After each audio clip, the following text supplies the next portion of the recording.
Coming from a small town, Khepro, a sub-division of the Sangar division in Pakistan's southern Sindh province, Nauman is among a handful of players from the rural areas of the province to get a chance to play for the national team. For left-arm spinner Nauman Ali, it was a dream come true. When he made his Test debut for Pakistan on Tuesday against South Africa at the National Stadium.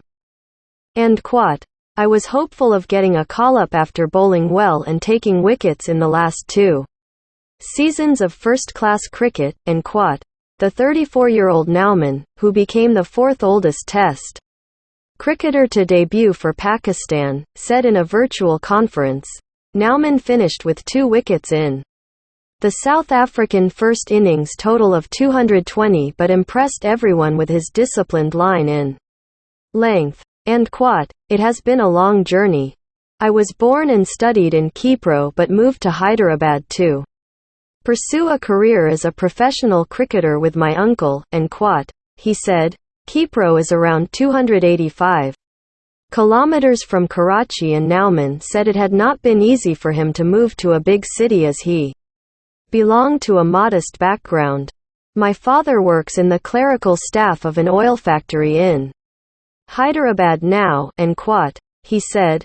Pakistan has been very confident in playing left-arm spinners and after 2016 they had picked all-rounder Zafar Gohar to play against New Zealand in the second Test at Christchurch last month. However, he didn't have a very memorable match which led to him being dropped for the home series against South Africa. Nauman was among 9 uncapped players who got the selector's nod when the Pakistan squad was revamped for the home series. Nauman said he is confident of having a long career for Pakistan as he is ready for the challenge of bowling in any cricket playing nation. If they show confidence, I am ready to deliver anywhere, not only in home series, if they show